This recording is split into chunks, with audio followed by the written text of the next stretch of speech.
This video is about Zionism. If you are a Jew, a Christian, or a Muslim, you should be a Zionist, unless you totally ignore the Bible. Because the one Bible that all three groups share in common is the Hebrew Bible, the Old Testament. And that is clearly a Zionist work. From the very beginning of God telling Abraham that his ancestors will be slaves in Egypt, and that God will take them out and bring them to the land of Israel. And the first five books of the whole Torah is a Zionist book. It tells the whole story of them going to Israel, staying in Israel, wanting to be in Israel. And then it ends with Moses not being able to go into the land, but knowing that Joshua would take the people in. And then from there on, the book of Joshua and Judges and Samuel and Kings, they're all about the Jews being in the land, living in the land, their history in the land, they're part of the covenant to be in the land, all the way through the end of the Bible. And even though people conquered them, the Assyrians conquered the 10 northern tribes in 722, that's in the Bible, and Nebuchadnezzar and the Babylonians conquered Judah in 586, and that's in the Bible. And then the Jews who were forced to leave, and they came back, and we have synagogues in Israel, 4th, 5th, 6th century synagogues. And the only time the Jews ever left was when they were forced to, by the Romans taking them away as slaves, and after the rebellion in 70 and in 132. But the Jewish people have desperately wanted to be back. In fact, over almost 700 times in the Hebrew Bible, Jerusalem is mentioned, and it's not even mentioned once in the Quran. So it's clear that the whole Bible is a Zionist book. And throughout all of history, the Jews who didn't live in Israel desperately prayed every day in our prayers, in our grace after meals, in our sentence after Passover is next year in Jerusalem, desperately wanting to go back. And then Jews have stayed there the entire time, but the Jews who left always wanted to go back and continued and started to go back when they could. And then finally, in the early part of the 1920s, Lord Balfour of the British Empire, the British controlled the land, Palestine at that time, issued a paper saying the Jews had a right to their own land. Now, part of the history of this was that Theodore Herzl, in the 19th century, was a bystander watching the awful trial of Colonel Dreyfus, who was the highest-ranking Jew in the French military and was wrongfully accused of treason, trumped-up charges of anti-Semitism.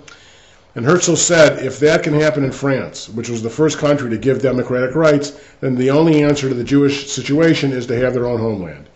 And he began really pounding on doors. His expression was, if you will it is no dream.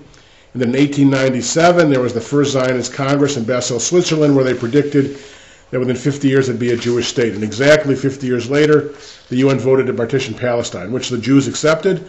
The Arabs unfortunately didn't, and they started a war, but the Jews were able to win and safeguard the land, and this Jewish state's now in its 60th year.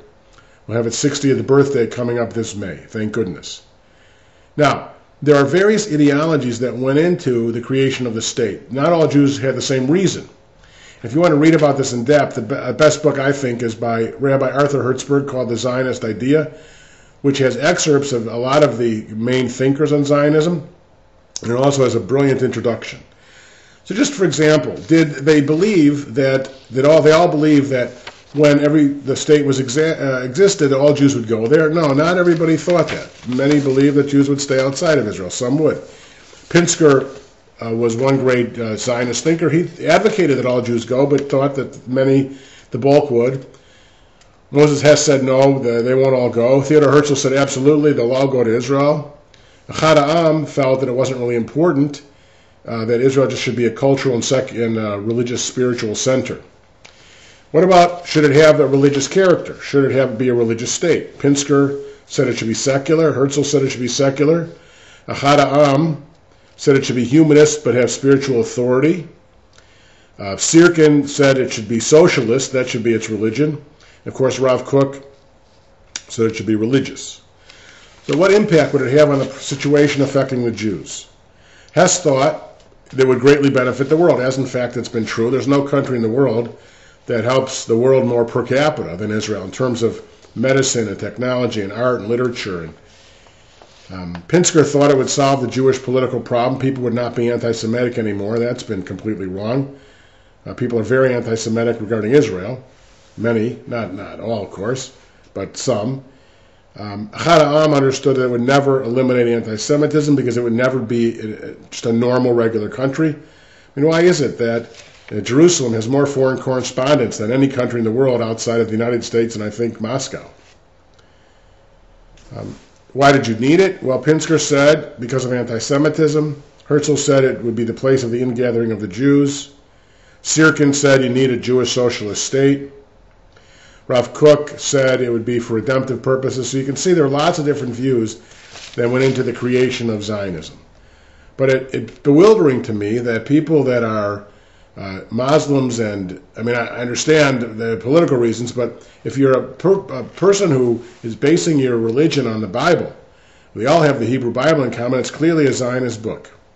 And so Zionism is one of God's clearest ideas, the Jewish people's right and need to be in the land of Israel.